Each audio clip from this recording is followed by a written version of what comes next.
Next up is devising and balancing half reactions. So sometimes what you'll see is questions will give you an incomplete half reaction. They won't give it to you as a balanced half reaction. Now sometimes we've seen half reactions come out of the booklet. What you need to understand is out of this booklet, in your data booklet, this chart, this reduction half reaction table is not complete. It doesn't contain every half reaction that's out there. And so what we have to be able to do is, if they give us certain substances that turn into another substance, we have to be able to identify by devising these half reactions whether it's a reduction or whether it's an oxidation, and then be able to balance those half reactions out. So I'm going to show you how to do that. Here are the rules for doing it. The first thing that we're going to do is we're going to balance the atoms that are not oxygen and hydrogen. So we'll come over here to the first example and we'll just go ahead and do that. So if we take a look at this, we can see that we've got some oxygen here. We're going to ignore those to start. We do have some manganese. So one manganese on this side, one manganese on that side. So that one's done.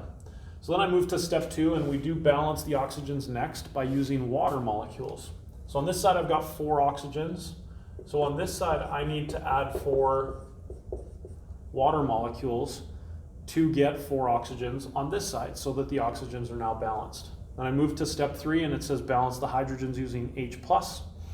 This side now has 8 hydrogens on this side. 4 times 2 gives me 8. So I've got 8 hydrogens on this side, which means I'm going to add 8 H positives on this side. And then finally, the last thing that I do is I balance the charge using electrons.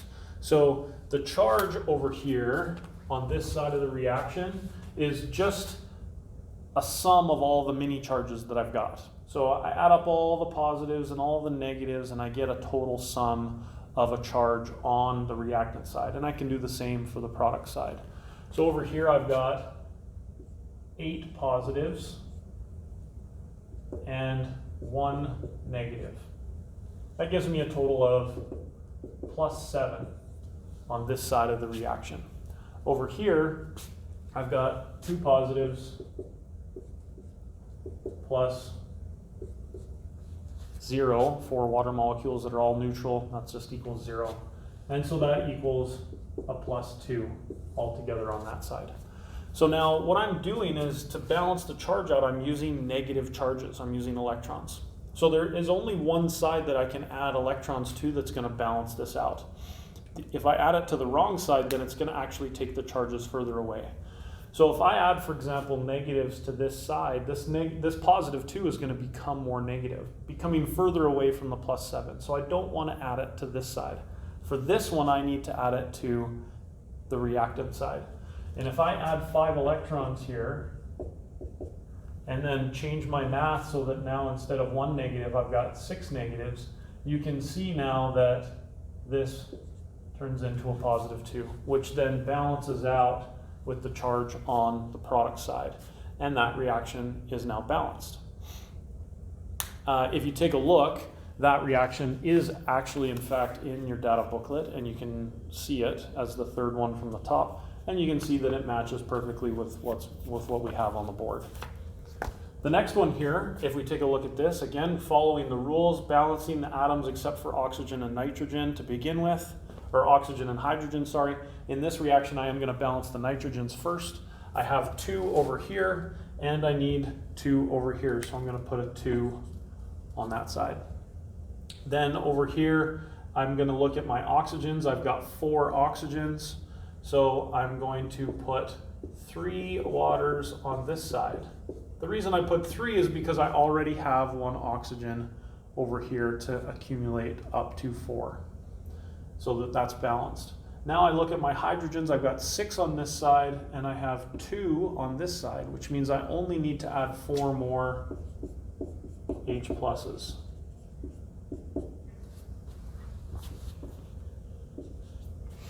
And then finally tally up the charges again. On this side I have a total of +4. On this side I have a total of 0. And so I'm going to add 4 electrons to this side to balance this out so that both sides have the same charge. Something to point out is, as we've gone through the various concepts throughout this unit, if you take a look at all of the balanced redox reactions that we've looked at, or all of the balanced half reactions that we've looked at, you'll notice that the charge for each of those reactions is always balanced on either side of the arrow. And so a way for you to check your work to see if you've done things correctly is if the charge is not balanced, you know you've made a mistake somewhere. And it's not a foolproof way to identify every mistake, but it does help you identify some mistakes if they do exist. So checking the charge to make sure that the charge is the same on both the product and the reactant side is a good idea when checking your work. So a little bit more on devising and balancing half reactions. Sometimes what you'll see is instead of an individual half reaction that you have to balance, they'll give you a full redox reaction that's not balanced. And so you have to break it up into its two individual half reactions and balance those using these rules. Now, something that you can do as well is you can assign oxidation numbers to these and to each of these compounds in this unbalanced half reaction or unbalanced redox reaction, and you could identify what is your oxidizing agent and what is your reducing agent. For this video, I'm not going to do that. If you want to revisit how to assign oxidation numbers, then you can go back and watch that video, and then you could come back and assign oxidation numbers to this one if you'd like, just as extra practice to identify oxidizing agents and reducing agents. So jumping into this, we can see that a chromium containing compound here is obviously going to turn into a chromium containing compound over here. So my 1/2 reaction is going to be Cr2O7, 2- aqueous, turns into Cr3 positive aqueous. My other half reaction is going to be the HNO2 turning into the NO3 minus aqueous.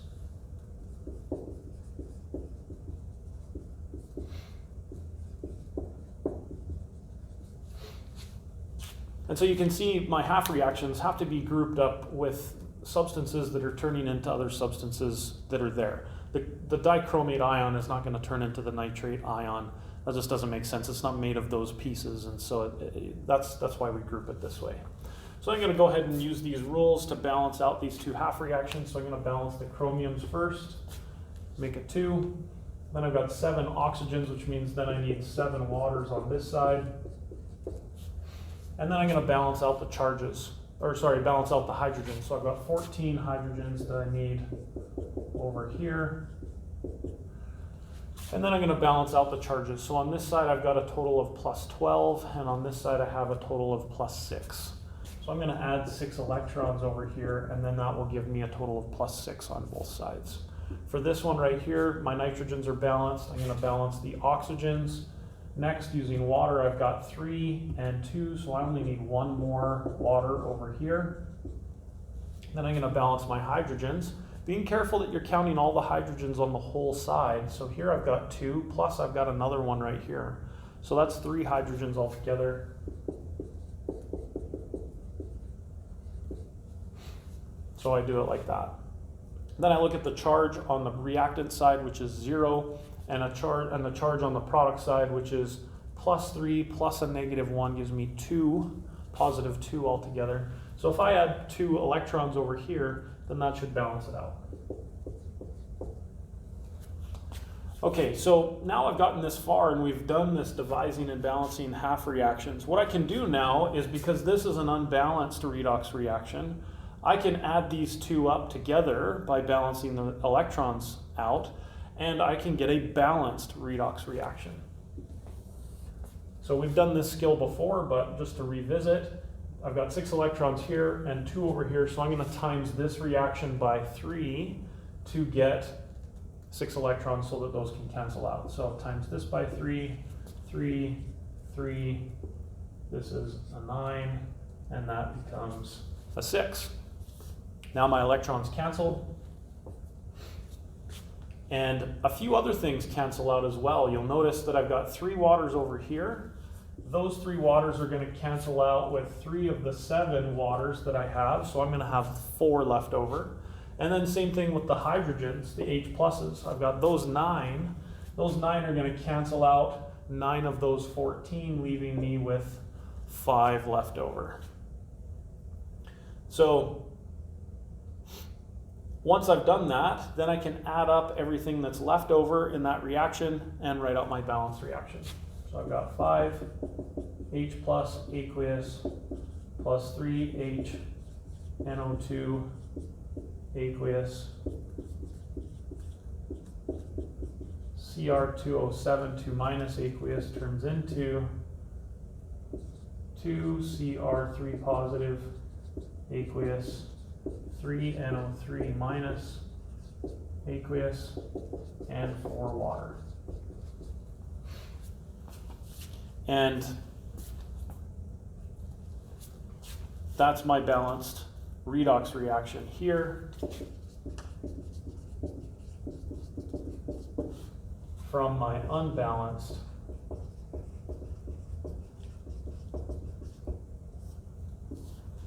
redox reaction that I started with up above. Here's one more example that I wanted to go through with you because it's a little bit different. Again, this is an unbalanced redox reaction. There is an oxidizing agent and a reducing agent here. And I'll write out what the two half reactions are.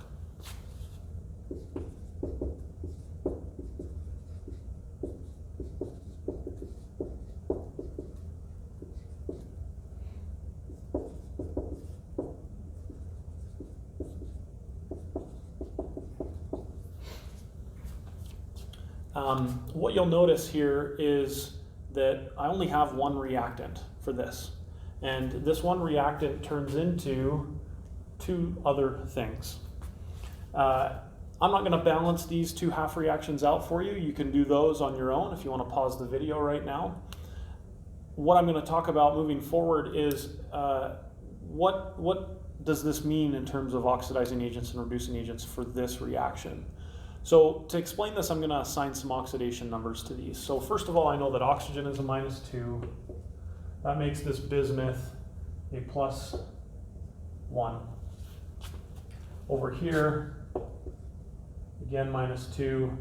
That gives a total of -6, so this is a +5. And this bismuth is an element, so it's just 0. So what you can see is this bismuth here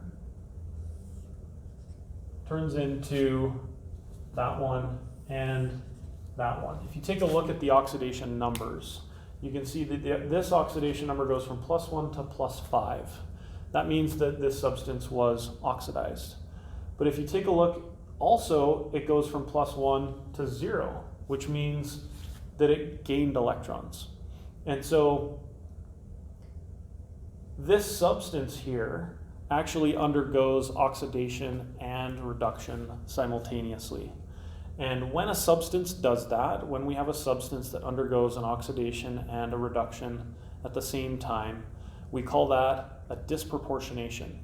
And that's just a term that you need to know and its definition.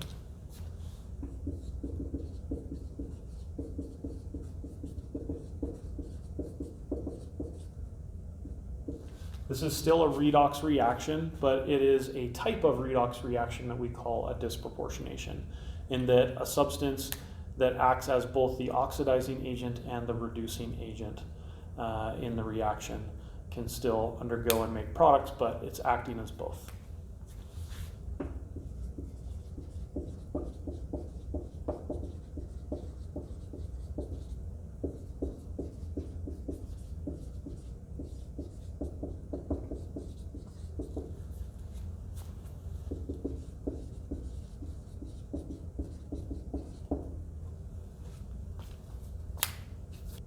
So one last concept as it relates to devising and balancing half reactions. We've got one last piece to these half reactions that we need to understand. So if you turn in page 7 in your data booklets to this reduction half reaction table, what you've probably noticed as we've been working through this information is you can see that down the right-hand side we have these numbers that are in units of volts.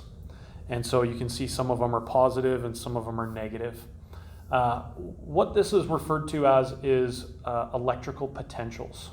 And an electrical potential is just describing the ability that a substance has to either gain or lose electrons. So because we have two half reactions, there's two types of electrical potentials.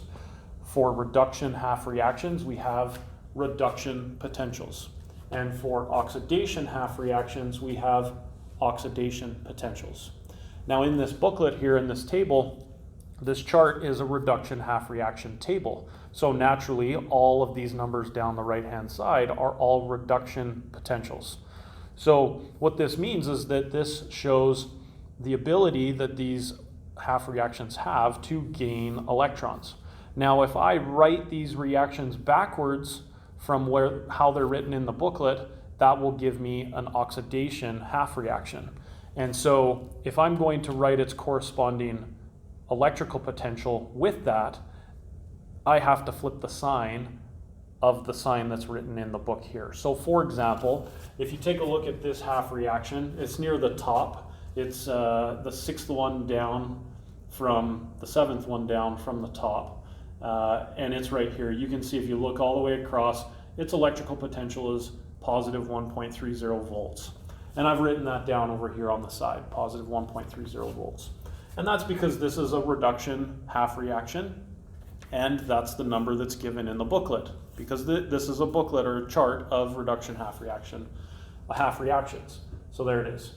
This half reaction is written backwards as it's written in the book here. And it's because for every redox reaction, I have a reduction half reaction and an oxidation half reaction. And so because copper solid in this redox reaction is losing electrons, it's going to be written as an oxidation half reaction. But when I go to write its electrical potential, its oxidation potential, I have to write it as an oxidation potential, not a reduction potential. And so the one that's listed in the book here, if you look, you can see here's the copper 2 positive half reaction. You scroll across and you can see that this number is positive 0.34 volts.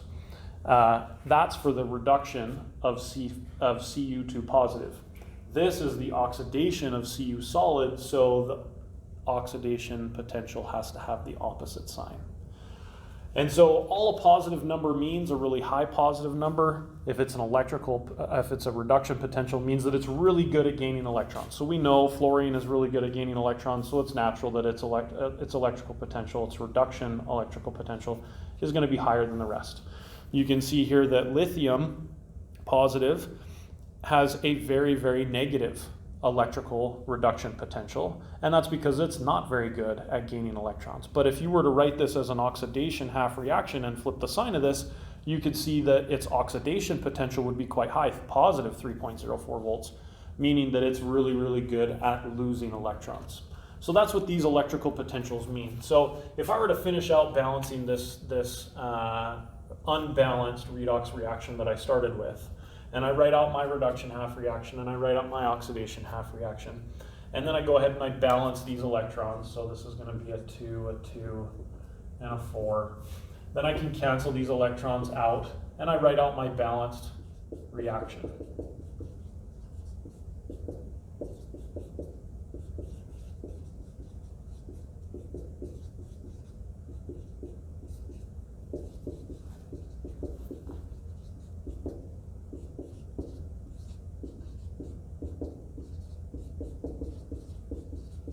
And I'm going to rewrite this over here. I can do the math for that, and my electrical potential, which I just write as my E net, is going to be a positive 0.96 volts.